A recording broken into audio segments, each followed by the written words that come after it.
Mm. Buenos días.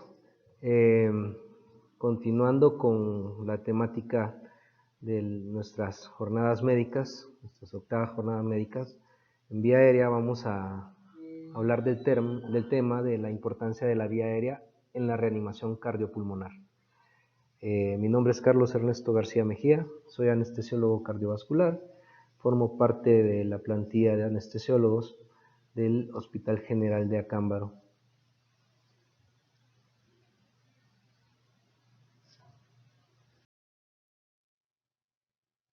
Muy bien.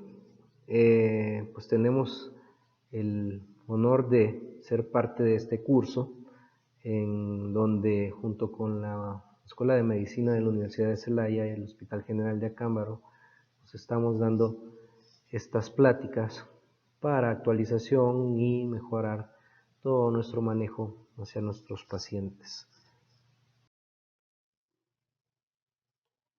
Pues yo tengo el privilegio y el honor de trabajar para la Secretaría de Salud de Guanajuato, también en el Hospital de Alta Especialidad Morelia, como anestesiólogo cardiovascular. Además, pues estoy adscrito al Grupo Ángeles en los diferentes hospitales de este grupo, así como soy egresado del Instituto Nacional de Cardiología Ignacio Chávez, donde me formé como anestesiólogo cardiovascular.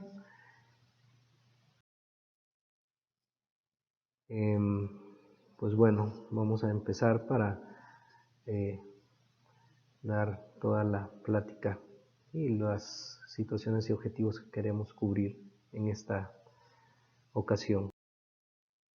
Para empezar, pues yo no tengo ningún conflicto de interés, no trabajo para ninguna empresa distribuidora o que produzca materiales de vía aérea, y pues es una situación de academia, de enseñanza y transmisión del conocimiento en el cual nosotros participamos en este momento. Muy bien, nuestro tema es importancia de vía aérea en RCP. Entonces, la RCP, o resucitación cardiopulmonar, es todo un escenario y una serie de protocolos que se han producido desde hace varios años a través de ciertas organizaciones.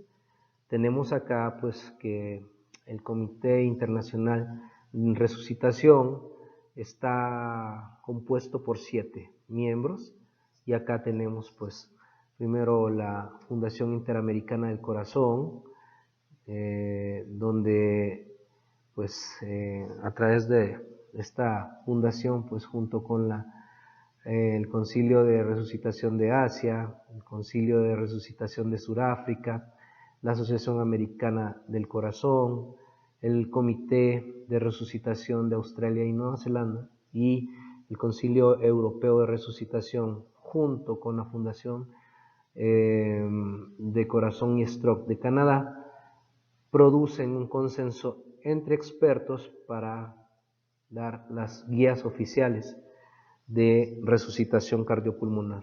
Entonces, este es un esfuerzo que se hace para poder dar estas guías y actuar de una manera sistemática y con un protocolo adecuado en los diferentes tipos de pacientes que tenemos que tienen un evento de paro cardíaco.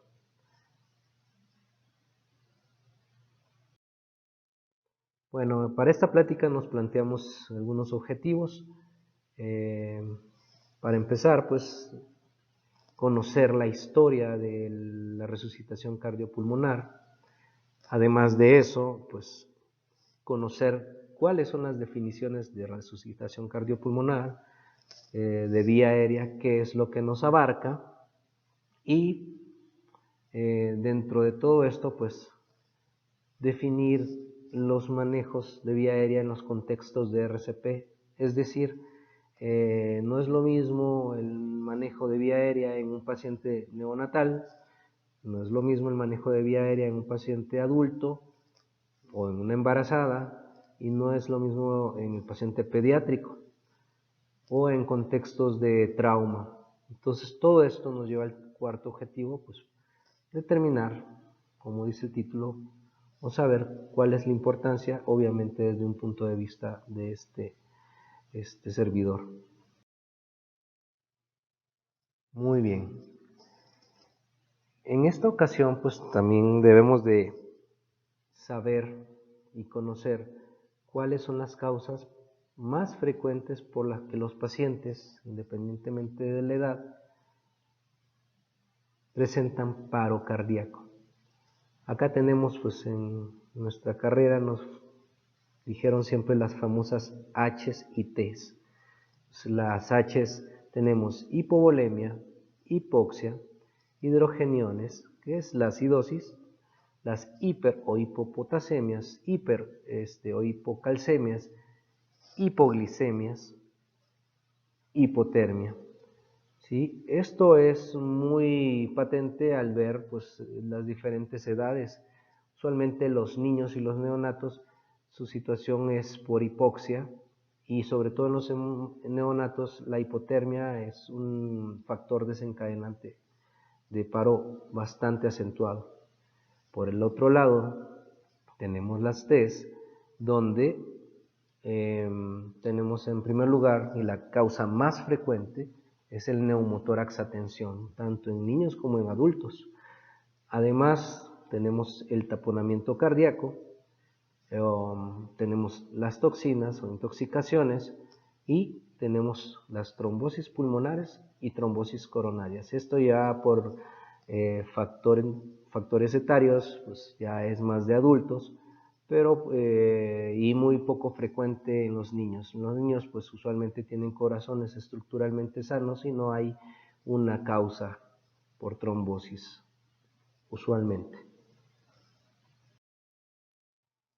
La RCP se tiene que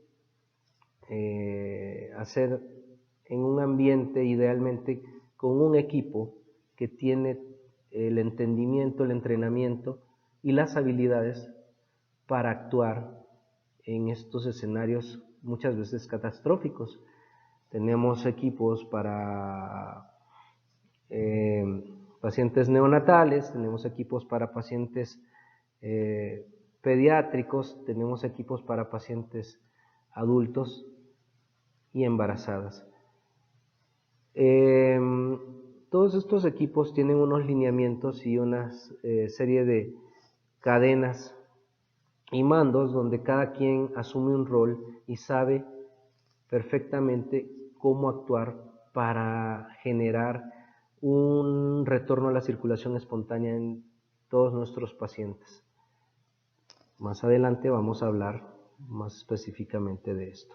Si ustedes ven en esta diapositiva, pues siempre está implicada la vía aérea, ¿sí?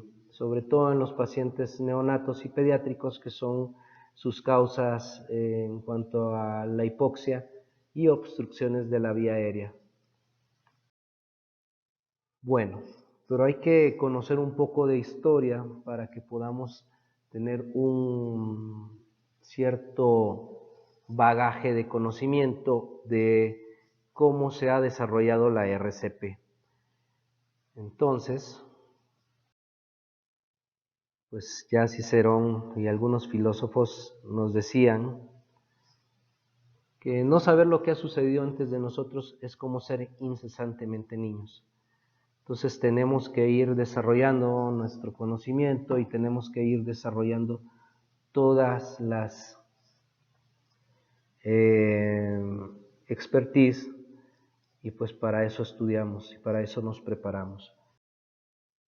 Buda, su nombre era Siddhartha Gautama, 563 a.C., ya él decía que si quieres conocer el pasado, entonces hay que mirar el presente, que es el resultado. Y si quieres conocer tu futuro, mira tu presente, que es la causa. Estas son situaciones filosóficas que muchas veces a nosotros no nos las dan en nuestras escuelas porque lo consideran algo aburrido o que no es útil, pero pues cuando tú estudias te das cuenta de la utilidad de todo. Encontramos en algunas situaciones o libros de hace muchos años, sobre todo judíos, vemos que en el Talmud, en Sanedrín 4.5, ya ellos identificaban que quien salva una vida salva el mundo. Eso hace tantos años, ya miles de años, que se escribieron estos libros, y pues nosotros también ya tenemos unas fechas específicas para poder celebrar o conmemorar el RCP como tal para salvar vidas. Es el 16 de octubre, usualmente en Europa. Coincide con los anestesios. Ahora, hablando de la remota antigüedad, nosotros encontramos ya vestigios de los conocimientos y la curiosidad humana en la cueva de Pindal, esto es en España, pinturas de arte rupestre, donde ellos identifican que el corazón es la fuerza donde está la vida. Entonces, así como en relatos y pasajes de la Biblia, en Génesis 2.7 se observa y se escribe pues que Yahvé formó al hombre del lodo de la tierra y le inspiró en su rostro un soplo de espíritu de vida. Avanzando en la historia, igual en el antiguo Egipto, una cultura milenaria, nosotros podemos ver que en algunos glifos, en algunos geoglíficos, se describía que Isis devuelve a la vida a su hermano y esposo Osiris con un soplo de vida de sus besos. Siempre hay el romanticismo en los egipcios, pero se menciona pues la presencia del aire, de la vía aérea. En la Biblia, en el Antiguo Testamento, el segundo libro de los Reyes, nosotros en cuanto al profeta Eliseo describe pues como un niño estaba muerto y se tendió encima del niño, puso la boca en la del niño, sus ojos en los de él, sus manos en las de él, y así estuvo recostado sobre él, y la carne del niño se calentó, y así lo hizo 7 veces hasta que el niño se movió y abrió los ojos.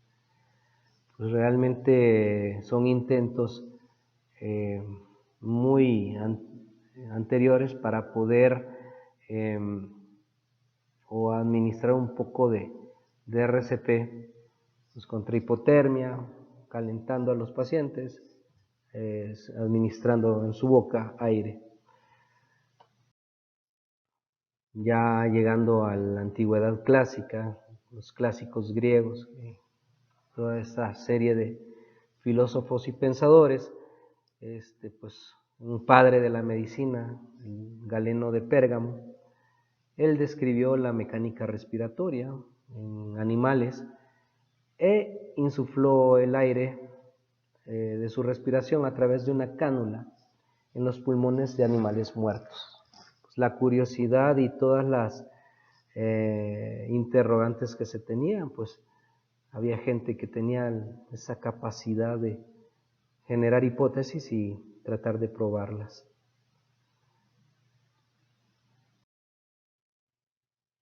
Dentro de la tradición judía, pues nosotros, como vimos también al inicio, en los Talmud de Babilonia, en el siglo I a 3 después de Cristo, pues describen cómo rescatan a un paciente que sufrió posiblemente una avalancha y quedó cubierto por 3 codos de nieve. Encontraron en Hillel y lo bajaron de ahí, lo lavaron, lo friccionaron y lo sentaron junto al fuego. Así como también se encuentran descripciones de cómo salvaban a la vida de una oveja que se estaba asfixiando, realizándole un corte en la tráquea, introduciendo un tallo hueco para permitir el paso del aire. Tenemos aquí todas estas descripciones rudimentarias de cómo se accesa a la vía aérea y poder darle pues un poco de oxigenación a los pulmones de todos estos ejemplos. Después de todo ello, también los árabes, a través del famoso médico árabe Avicena, Él vivió entre 980 y 1037 después de Cristo. Pues él descubrió que la sangre parte del corazón para ir a los pulmones y luego volver al corazón. También es considerado el inventor de la traqueostomía.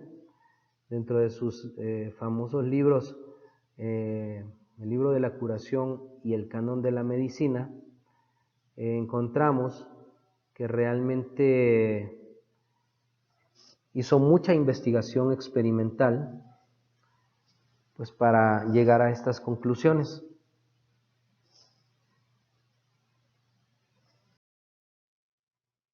Después de prácticamente 1000 años de desarrollo de la ciencia, llegó la Edad Media, donde fue una época poco afortunada y el oscurantismo era lo que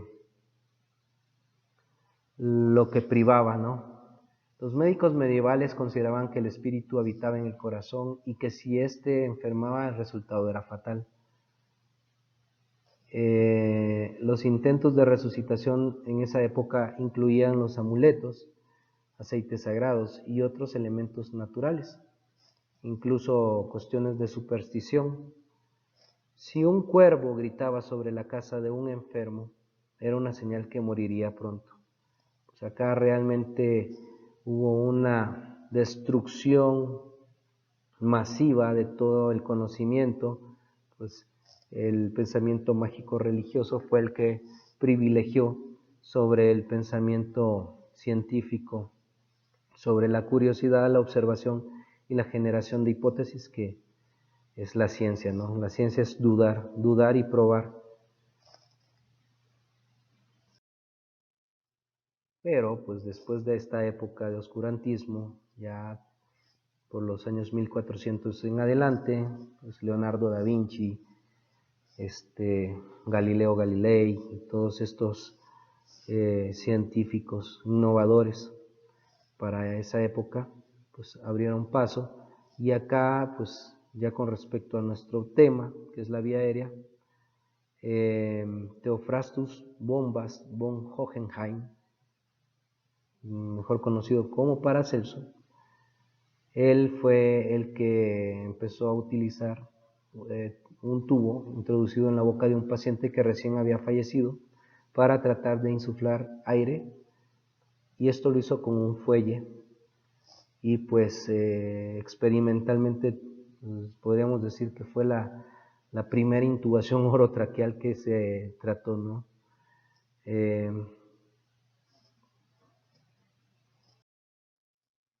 También tenemos al famoso Andrea Vesalio, quien escribió la obra clásica de Humanis Corporis Fabrica, y acá ya hay prácticamente una situación de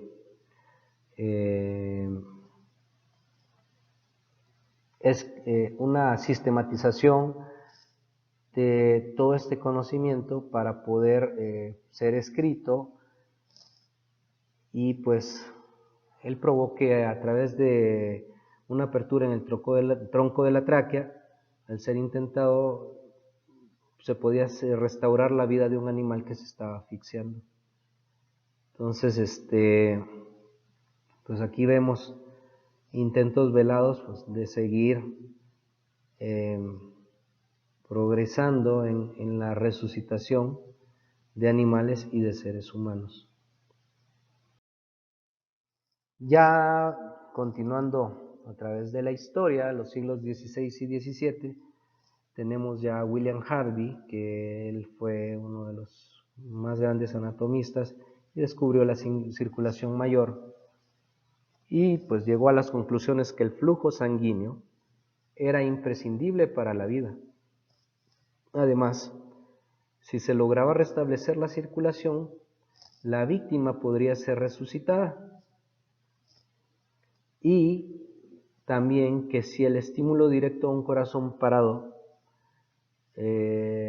podía hacer que éste se moviera de nuevo. Obviamente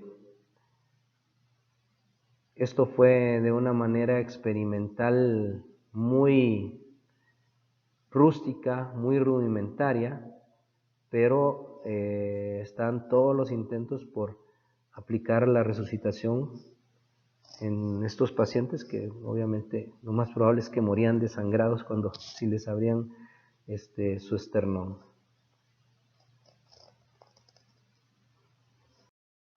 Bueno, en cuanto a la vía aérea,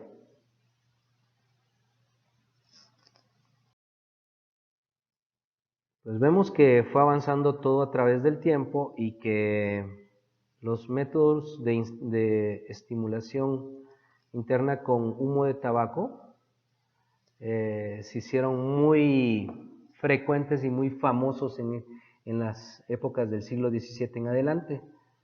En los inicios del siglo XVII habían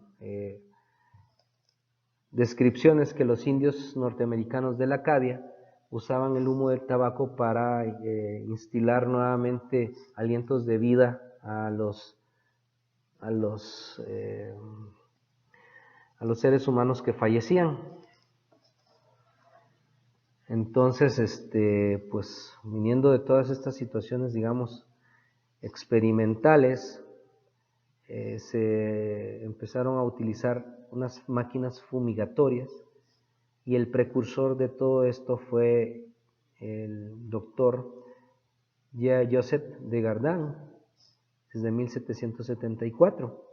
Este médico fue regente de la Facultad de Medicina de París y él utilizaba estas máquinas que se componían de fuelles y que les ponían tabaco y diseñó e hizo prototipos de máquinas de Gardin en honor a él, y estos son como los prototipos de los primeros carros rojos que tenemos nosotros ahora, ¿no?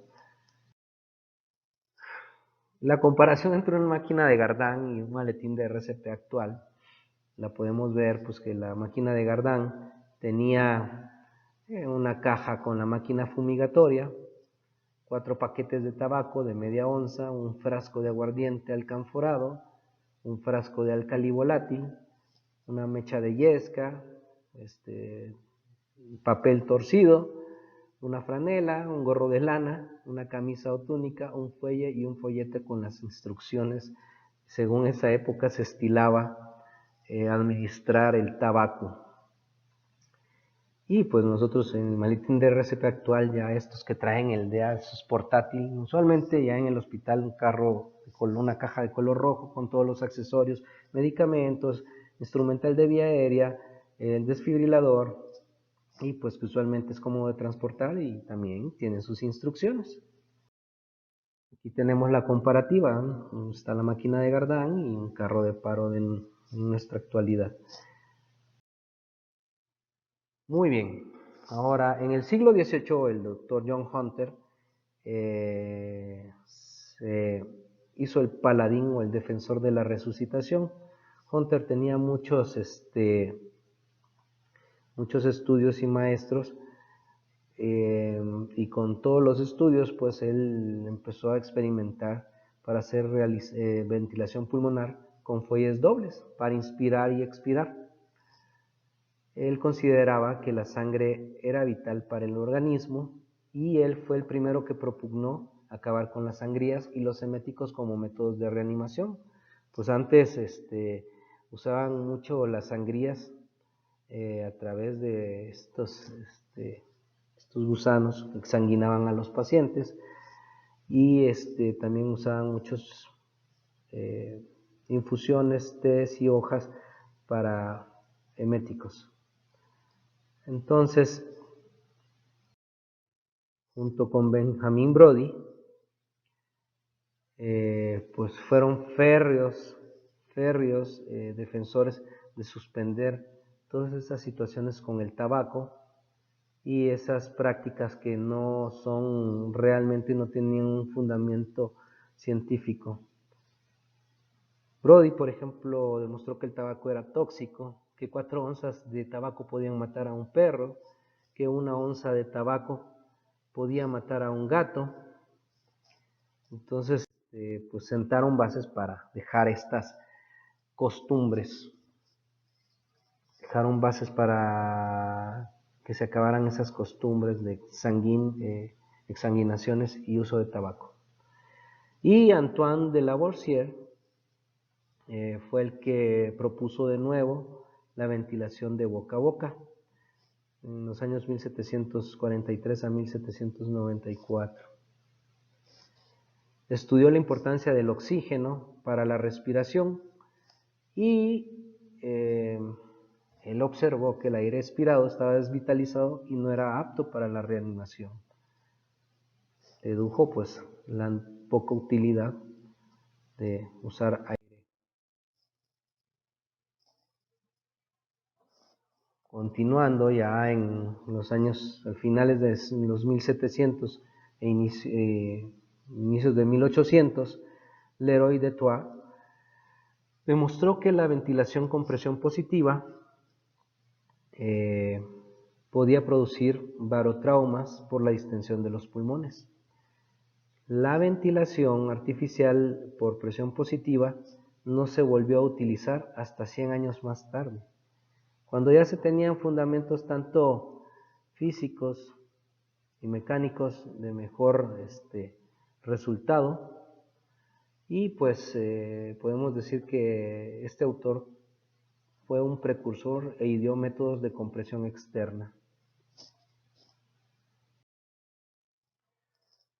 Pues siempre en la historia, pues cómo es que se llegó a esta mnemotecnia de ABC en RCP, de ABC, pues vía aérea, respiración y circulación.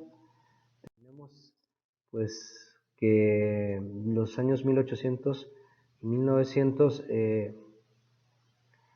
los médicos trataron a través de técnicas como la ventilación pasiva, donde se estiraba los brazos del paciente que estaba en decúbito dorsal, se alaban y luego posteriormente se comprimían contra el tórax. Había una ventilación pasiva. Y se dice que János Balassa en 1858 propuso estas maniobras de reanimación y los mecanismos de compresión externa del tórax solo permitían asistir a la respiración, pero él también realizó una cricotiroidotomía seguida de compresiones torácicas en un caso de asfixia por laringitis. Este sería nuestro primer reporte de caso del uso de la vía aérea en resucitación en la época moderna.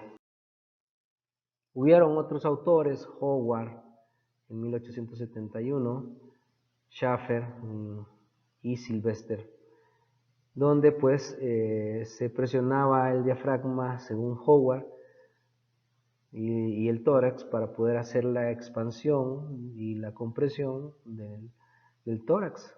Schaffer pues era en decúbito prono, donde impulsaba ahí a través de la presión también del diafragma para que pudiera respirar. Sylvester, que era prácticamente el primero que se describió. Y pues todo esto, ¿qué nos implica en la historia? Del famoso Abraham Lincoln, presidente de Estados Unidos. Lincoln fue asesinado el 14 de abril de 1865 y él recibió un disparo en la cabeza cuando asistía a una presentación de la pieza Our American Cousin de Tom Taylor en el Teatro Ford de Washington, junto a su esposa y dos invitados. Llegó un delincuente y radical lo asesinó, le dio un balazo en la cabeza, pero ahí teníamos al joven Charles Lilly, que era un cirujano militar, que trató de ayudar y él palpó y descubrió la herida en la parte posterior del cráneo cerca de la oreja izquierda.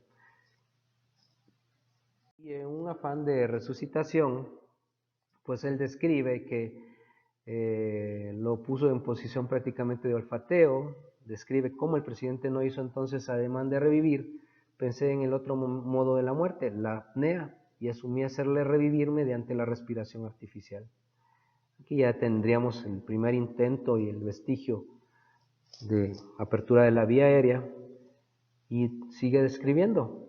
Me incliné hacia adelante, abrí la boca e introduje 2 dedos extendidos de la mano derecha lo más lejos posible y abrí la laringe e hice un paso libre para que el aire penetrara en los pulmones. Posteriormente, sigue describiendo que colocó a un asistente en cada uno de sus brazos para manipularle con el fin de expandir el tórax, y luego poco a poco presioné los brazos hacia abajo por el lado del cuerpo. Mientras presionaba el diafragma hacia arriba, estos métodos causaron que el aire se aspire y sea forzado a salir de sus pulmones. Una ventilación externa. Y en su intento por reanimar al presidente, pues el vestigio del inicio de las compresiones torácicas. Refiere que con el dedo pulgar y los dedos de mi mano derecha presionaba intermitentemente por debajo de las costillas, estimulando el ápice del corazón.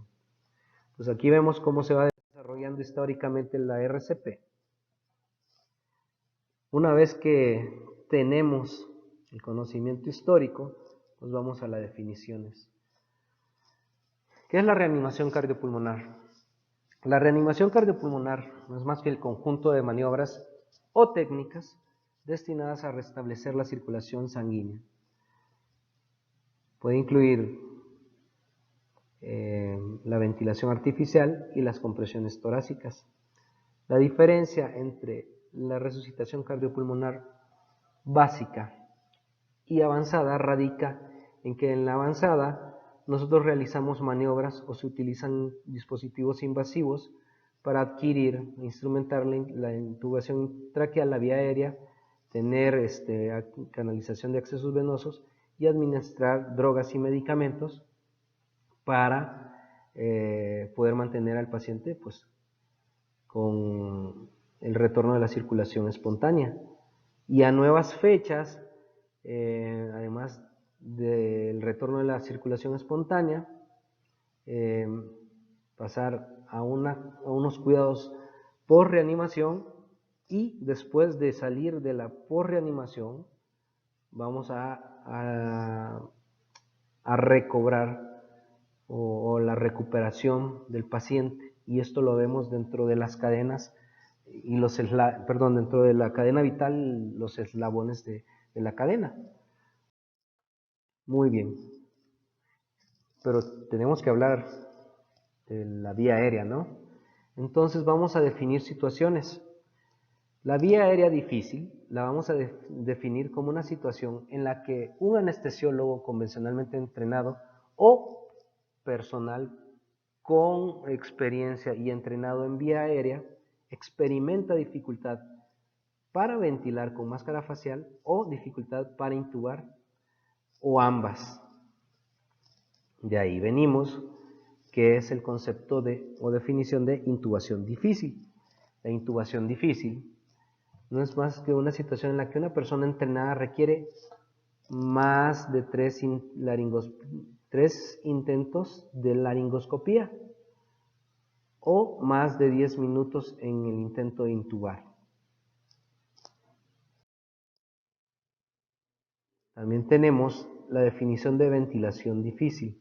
La ventilación difícil es cuando tenemos un paciente con una saturación no mayor de 90%, ventilándolo a presión positiva intermitentemente con una FiO2 de 100%, y este paciente antes de esta situación la saturación era mayor de 90%, y esta saturación no revierte con el uso de la máscara facial al estarlos ventilando. Ahora también tenemos otro concepto, laringoscopía difícil. La laringoscopía difícil es cuando nosotros hacemos la laringoscopía y las cuerdas vocales no son visibles con laringoscopía convencional.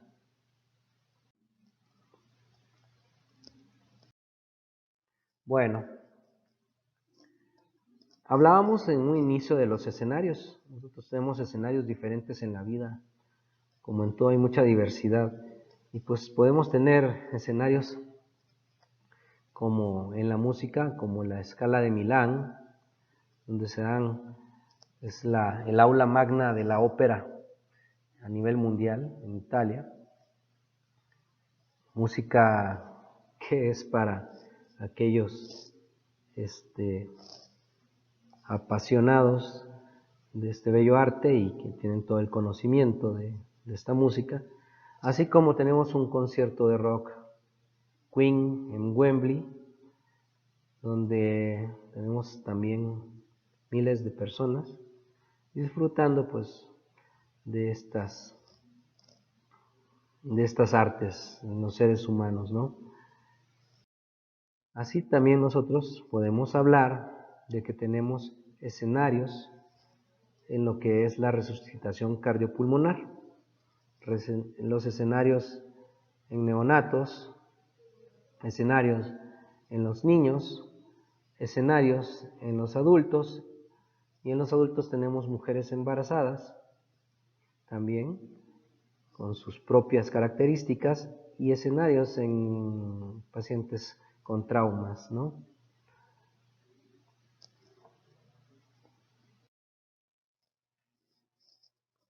En la especialidad que yo tengo, pues cirugía cardíaca, también tenemos el SUALS,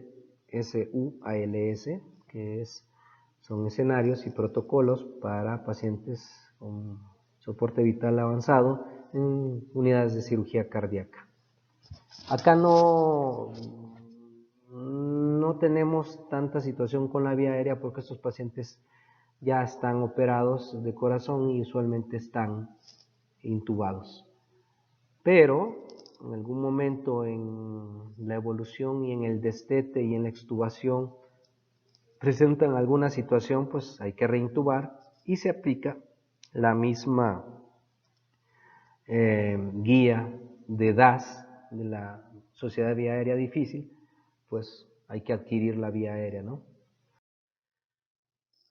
Hay unos aspectos destacados de las nuevas guías de la resucitación cardiopulmonar, siempre teniendo en cuenta que se basa en niveles de evidencia y recomendaciones de expertos. Se agregó el nuevo eslabón que era de recuperación, donde ya se maneja de manera integral tanto al paciente como a los reanimadores. Está muy interesante, pues al hacer los cursos, pues ustedes podrán adquirir y tener ese conocimiento, pero sí les recomiendo buscar y hacer los cursos para saber de qué se trata este nuevo eslabón, que no es el fin de esta plática.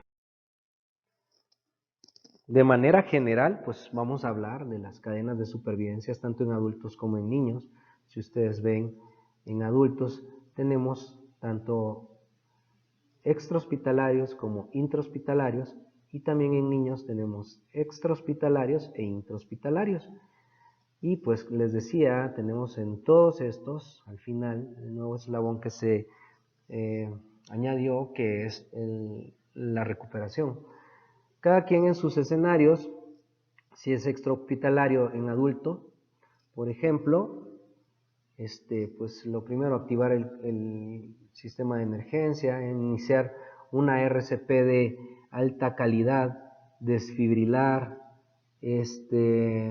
dar resucitación avanzada, y una vez reanimado y con retorno a circulación espontánea, y una adecuada unidad de cuidados intensivos, y viene la recuperación, que básicamente pues son los nuevos eslabones que se han agregado.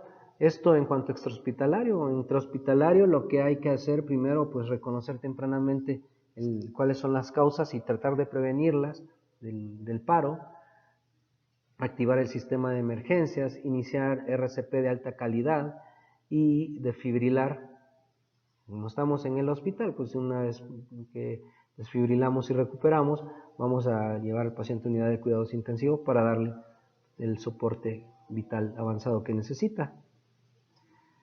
En los niños, pues en el contexto extrahospitalario, la prevención es lo primero, uso adecuado de todos los mecanismos de prevención de seguridad, uso de cinturón de seguridad, vamos a activar el sistema de emergencia y la RCP de alta calidad.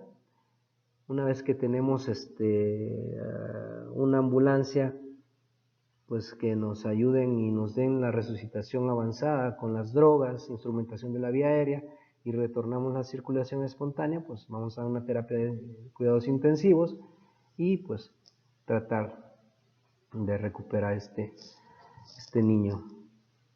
Así, cuando estamos intrahospitalario, pues tenemos que ver reconocer cuáles fueron las causas, corregirlas, activar el sistema de emergencia, dar RCP de alta calidad y tratar de dar una resucitación avanzada y el manejo en terapia intensiva. Si ustedes checan acá en los niños, usualmente no se usa la desfibrilación porque son corazones sanos estructuralmente y son muy poca la población que tiene cardiopatía congénita o una situación cardíaca que me pueda dar una arritmia.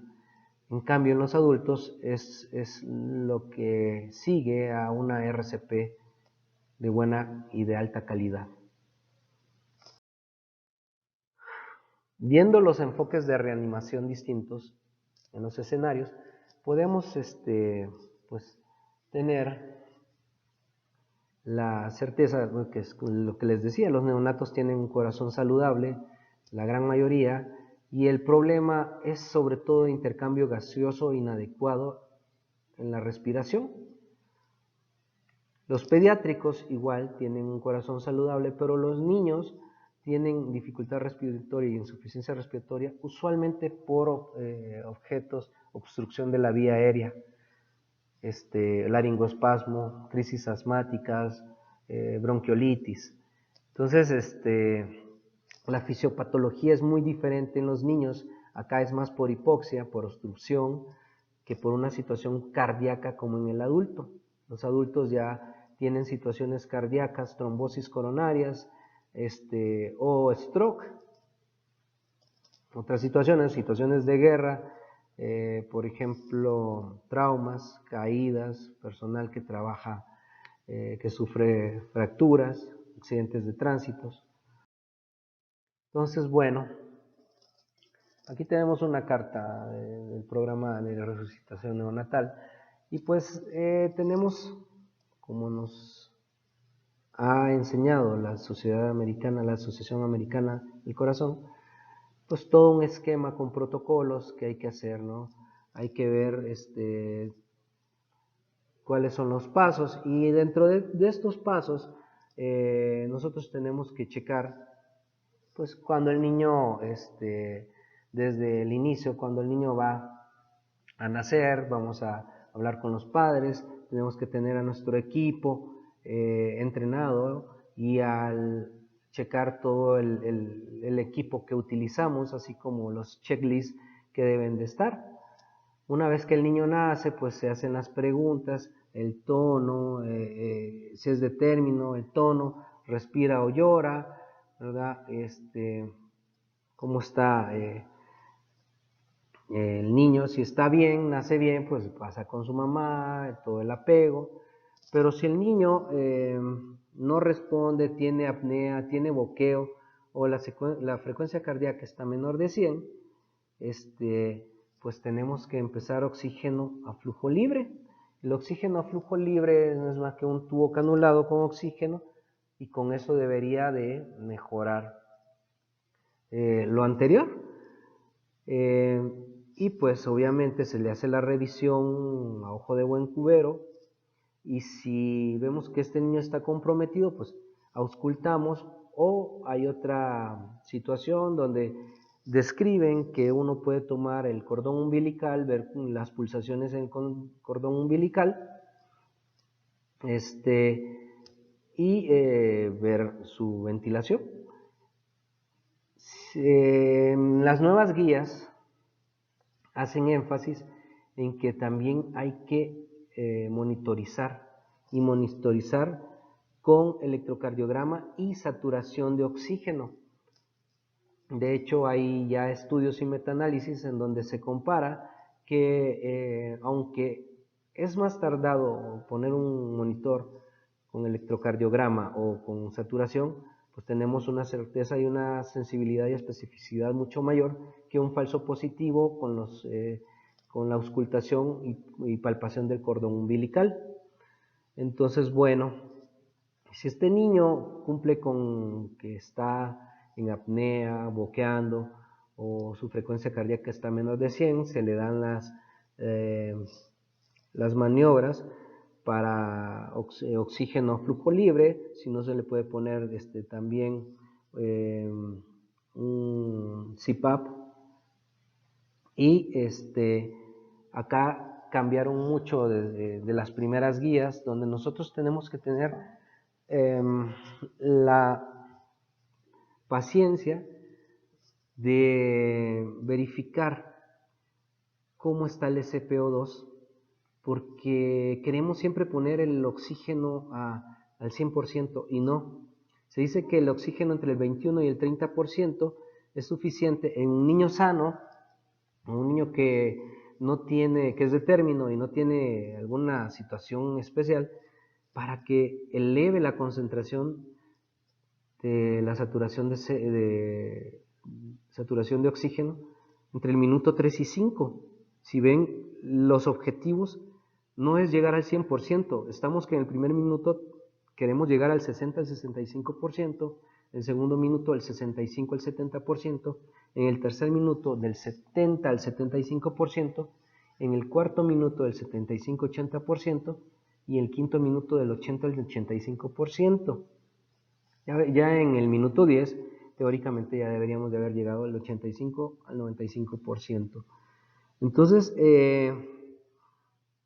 con esto debería de ser suficiente para poder elevar la cantidad de oxígeno. Pero si nosotros, a pesar de estarle poniendo el CPAP, el tubo T, y la frecuencia cardíaca no sube de 100, entonces nosotros tenemos que ver los movimientos del tórax y hacer pasos de ventilación correctiva, los que sean necesarios.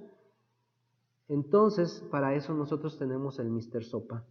Mr. Sopa no es más que una mnemotecnia para poder corregir y mejorar esa amplexación del tórax del niño, donde la M es ajustar la máscara, la R es reposicionar la vía aérea porque debe estar en una posición de olfateo, la S es succionar la boca y la nariz, la O es de apertura de la boca, la P es que si nosotros ya estamos con CPAP, aumentar la presión del CPAP, y la A es alternativa a la vía aérea, o sea, ya no es una ventilación asistida, no invasiva, sino que ya vamos pensando en la intubación endotraqueal o en su defecto también en la colocación de dispositivos supraglóticos, porque no es necesario intubar. Si no sabes intubar y tienes máscaras laringeas, puedes hacerlo.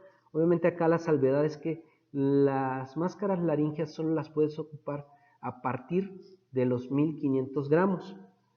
Ahí podemos poner máscaras laringeas del número 1. Entonces, más adelante vamos a mostrar cómo está la proporción en base al peso de las máscaras laringeas, pero pues viendo con el Mr. Sopa, nosotros corregimos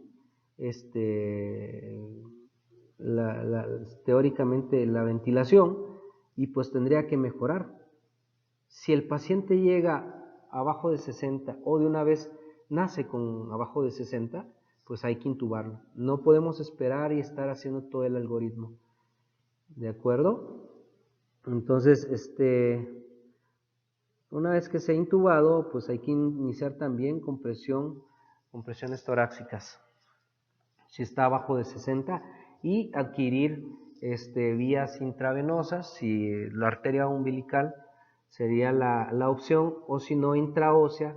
Intraósea es en la porción anteromedial de la tibia, 1 centímetro abajo del plato tibial. Y si no podemos adquirir ni intraósea ni intravenosa, tendríamos que adquirir o administrar los medicamentos a través de los tubos. La dilución de adrenalina En las nuevas guías pues es 1 en 10.000. Vamos a tomar 1 mililitro de adrenalina, lo vamos a llevar con 9 mililitros de solución salina normal en una jeringa de 10, y de esa jeringa de 10 vamos a cargar en una jeringa de insulina esa dilución, y vamos a dar 0.2 mililitros por kilo de peso. Esa es la dosis intravenosa o intraósea, pero la dosis endotraqueal es de 1 mililitro por kilo de peso. Si no hay una vía, un acceso venoso. Esas son las nuevas guías. Acá dice que es de 0.1 a 0.3, pero se dejó el consenso en 0.2, precisamente para no tener esos datos demasiado dispersos. Y pues verificar las H's y las T's para tratar de reanimar a estos niños. Muy bien, bueno, pero pues estamos en vía aérea. Vamos a seguir hablando de vía aérea. Pues acá les está comentando lo de Mr. Sopa. Ajuste de la máscara, reubicación de la vía aérea, succión en la boca y nariz, tener la boca abierta, la presión hay que aumentarla y la vía aérea alterna. La presión que se usa para los estadounidenses, para la Academia Americana, es de 25 a 30 centímetros de agua. Para los europeos es de 30 a 35. Entonces, como recordatorio, pues yo me iría a 30, pero la puedes ir aumentando. Y se dice que la PEP, tienes que empezar con 5 y no llegar más allá de 8 de PEP. Aquí vemos, pues, ya a la hora de intubar hay diferentes palas u hojas de laringoscopios. Hay curvas, pero hay rectas. Nosotros en anestesia usamos en los neonatos usualmente hojas rectas, son hojas de Miller, las curvas son de McIntosh. Las rectas hay desde doble 0, 0, 1, 2, 3 y 4. La doble 0 es para aquellos prematuros extremos, la 0 es para aquellos recién nacidos prematuros, y la 1 es para los de término. Aquí vemos que la selección del tubo usualmente se tiene que hacer en base al peso y la edad gestacional, el tamaño del tubo que vamos a utilizar. Entonces, vamos a considerar, una vez que se intube, pues recortar el tubo 13 a 15 centímetros, porque hay unos tubos que son muy largos y pues es espacio muerto, y algunos se pueden usar con estilete o con guías diseñadas precisamente para estos niños.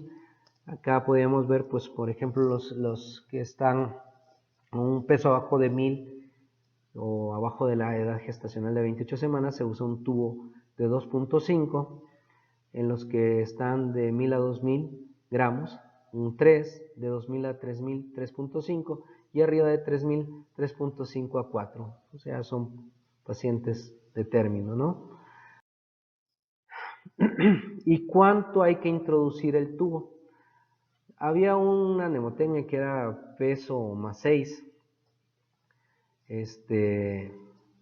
Eran los centímetros que se iban a introducir, pero también han hecho estudios donde se hace a partir del tabique nasal hasta el trago de la oreja, a eso le sumas 2, son longitudes que dicen los autores para introducir, teniendo en cuenta, pues acá podemos ver que un tubo de 2.5 en un prematuro extremo menor de 1000, le introducimos teóricamente de 6,5 a 7, en un peso de 1000 a 2000, de 7 a 8 centímetros, de 2000 a 3000, de 8 a 9 centímetros, y mayor de 3000, de 9 a 10 centímetros.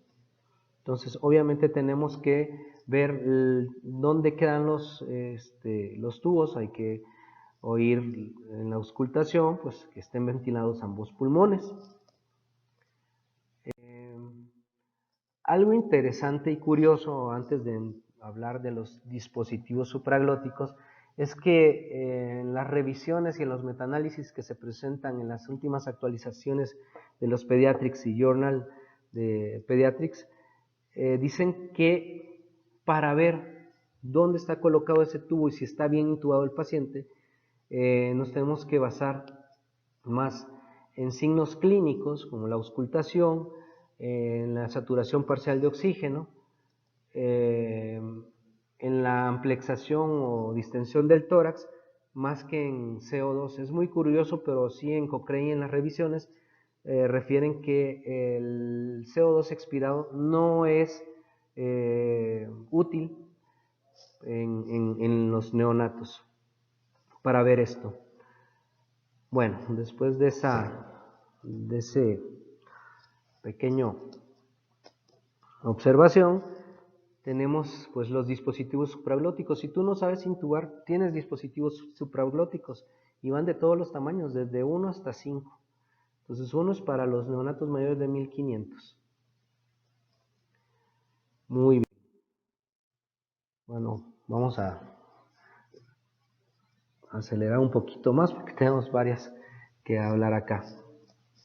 En los pacientes pediátricos nosotros vemos que los problemas que desencadenan un paro pues, pueden dividirse en respiratorios, circulatorios o arritmias, que son paros cardíacos súbitos en pacientes que tienen cardiopatías congénitas usualmente. Llevan un patrón donde hay una dificultad respiratoria previo a la insuficiencia respiratoria, previo a la insuficiencia cardiopulmonar, que nos lleva a un paro cardíaco. Lo circulatorio está, pues si tenemos un paciente séptico, no séptico, perdón, un paciente con hemorragia, un trauma, pues entra un choque hemorrágico que nos lleva a insuficiencia cardiopulmonar y paro cardiorrespiratorio. Prácticamente nosotros vemos la importancia de la vía aérea, pues el niño, acá hacemos la impresión inicial, el niño no responde o es necesaria una intervención inmediata, pedimos la ayuda y vemos si el niño respira y tiene pulso. Entonces acá, si tenemos una afectación grave de la vía aérea, pues tenemos que hacer todo lo que debemos de hacer, ¿no? Vía aérea, ventilación y perfusión. Entonces acá es donde nosotros hacemos maniobras, pues Heimlich, sacar los cuerpos extraños que los niños, pues desafortunadamente, insertan en su vía aérea y recuperar esta oxigenación a través de maniobras. En los niños tenemos que ir con ese cuidado y pues tratar de resolver estos problemas obstructivos.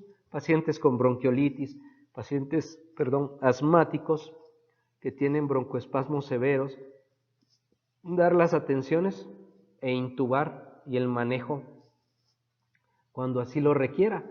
O un paciente que tuvo un choque hemorrágico, pues si no se puede intubar, poner la máscara laríngea para finalmente llegar a ventilar. Muchas veces nosotros nos cegamos en intubar y no ese es el fin. El fin es ventilar. Cuando tú ventilas hay paso de aire, hay paso de oxígeno y hay ventilación e intercambio gaseoso de oxígeno y CO2. Nosotros como anestesiólogos nos encontramos con cositas como estas, síndrome de Pierre-Robin, es una vía aérea tremendamente difícil, pacientes con trisomías que son macroglóticos, a este niño le hicieron una glosectomía parcial. Estas son unas vías aéreas totalmente difíciles y que pues la recomendación, esto tiene que ser atendido y si es de intubar, pues idealmente por los profesores y las personas entrenadas en esto, y si no, pues ventilar y mantener esa ventilación a través de máscara facial o a través de máscara laríngea. En los adultos, pues realmente tenemos el esquema, las RCPs, pueden ser ritmos FB, taquicardias ventriculares o asistolias, actividad eléctrica sin pulso. Y pues lo primero a lo que vamos acá es la circulación. Tenemos 4 minutos antes teóricamente de oxigenación antes de poder intubar.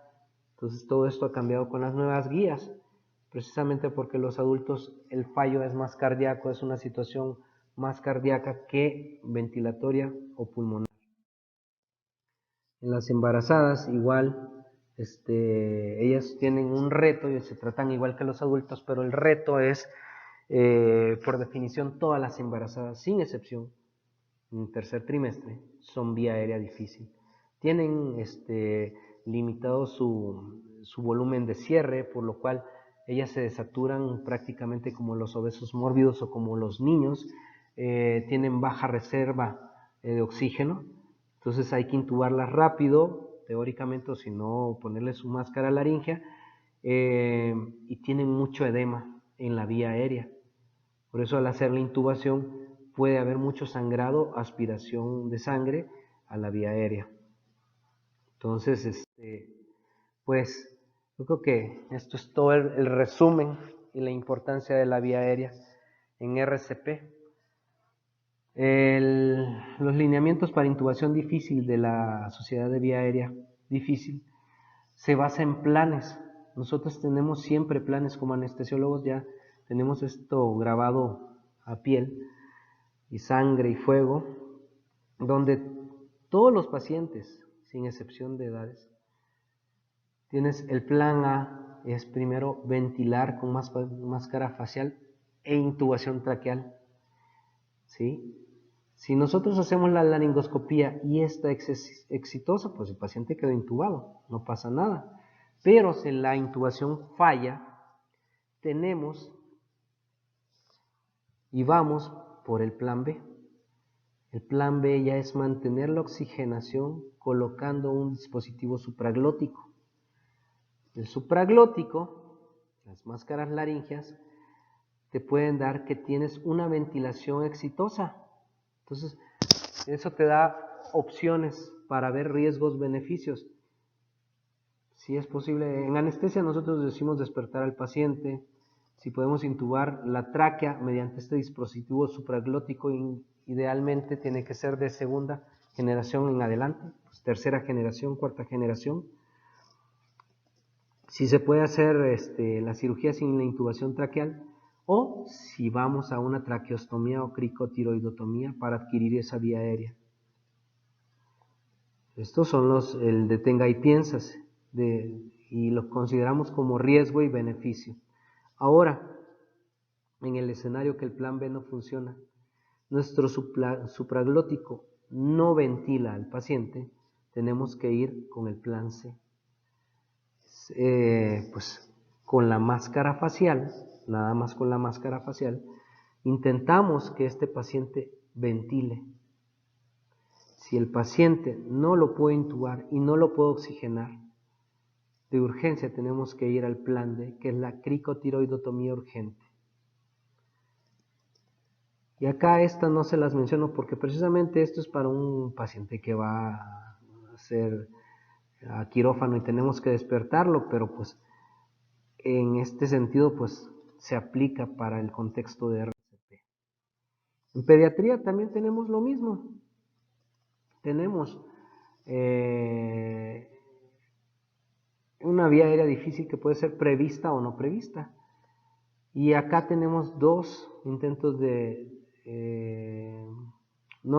técnicas de intubación. En la primera disponemos de ayuda y un carro de vía aérea difícil.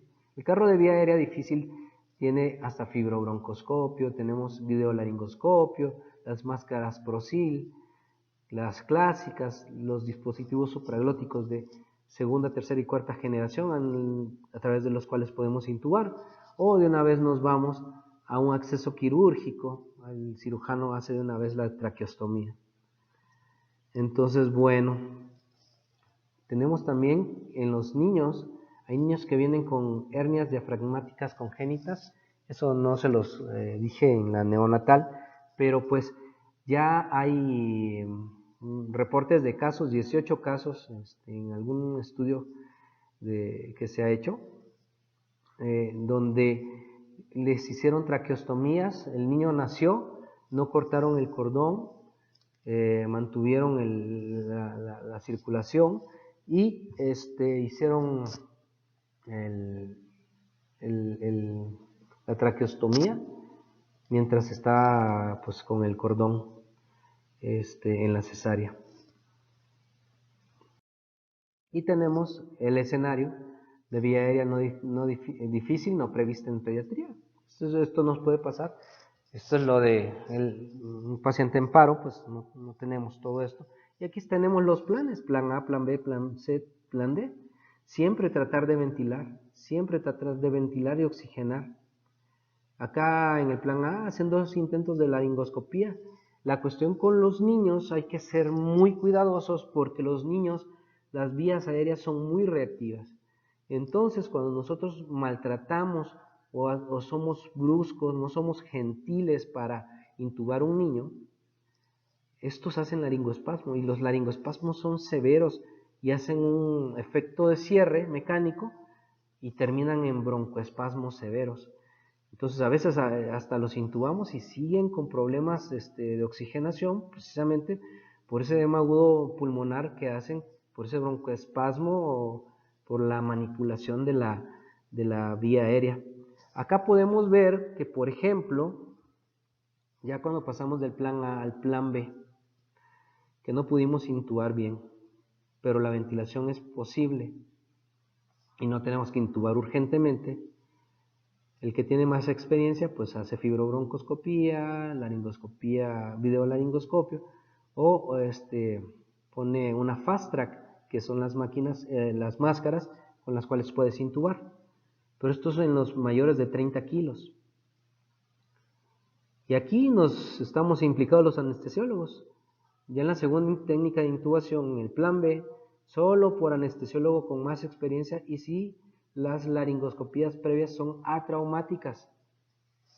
Si vamos a una cirugía, pues sería bueno despertarlo, pero en contexto de RCP, pues nos vamos al plan C, que ya tenemos una ventilación que es dificultosa, hacemos 2 intentos de poner máscara laringea y si ventila, pues perfecto.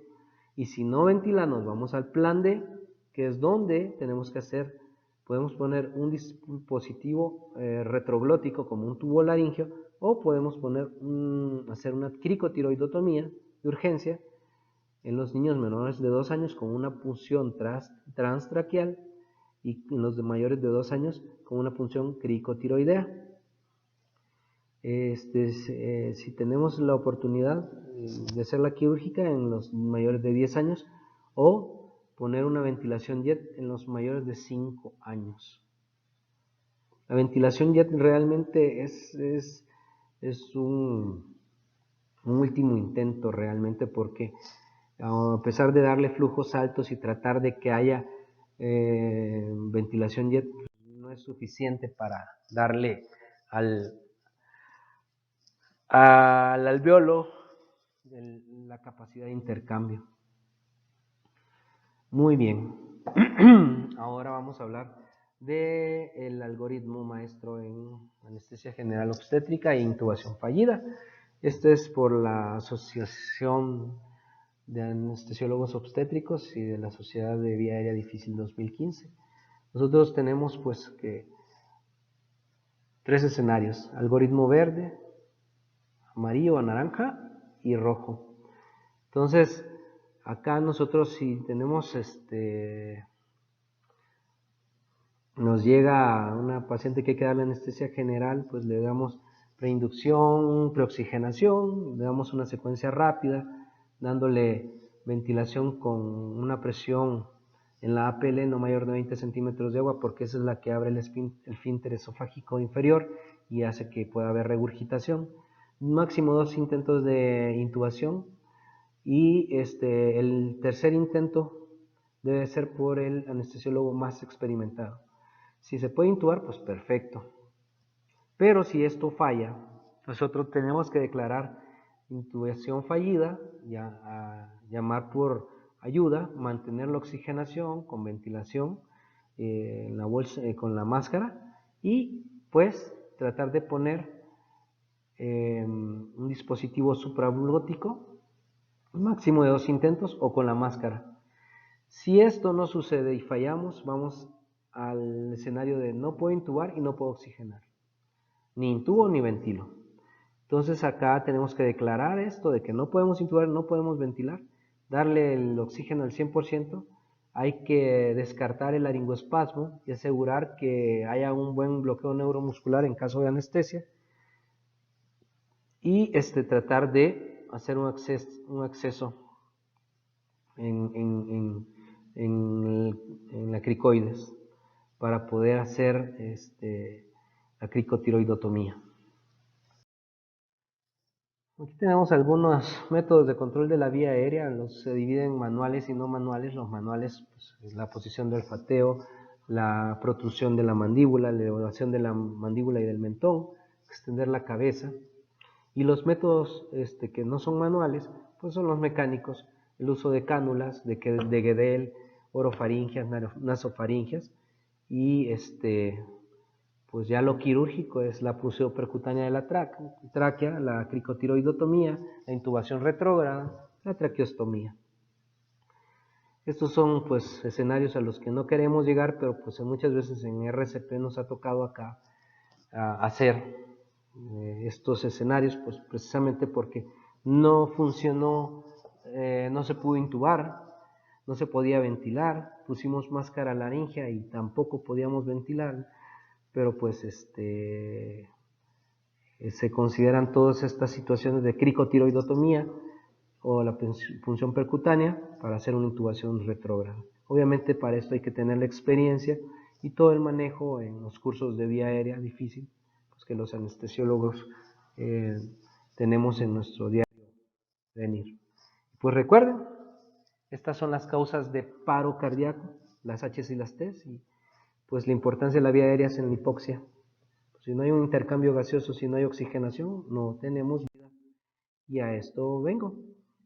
La cascada de oxígeno desde el aire atmosférico, que tenemos 149 milímetros de mercurio, hasta el oxígeno intramitocondrial, que es necesario para que se dé toda la formación de ATP. Tenemos menos de 1 milímetro de mercurio de presión molecular de oxígeno. Es la que hace que funcione la cadena transportadora de electrones y estemos en un ciclo de Krebs normal y haya metabolismo aerobio y todos nuestros órganos funcionen. En esta parte pulmonar donde se da todo el intercambio alveolo capilar, pues es donde debemos de mantener una homeostasis y un equilibrio para que podamos tener la vida. Al final de cuentas, pues la importancia de la vía aérea es pues, que se mantenga la vida, que se mantengan todos los procesos metabólicos para tener la célula funcionando como debe. Bueno, espero que les haya gustado y les sea de utilidad esta plática. Pues estamos a la orden para cualquier duda acá en nuestro hospital. Muchas gracias por el honor de dejarme participar. Buena tarde.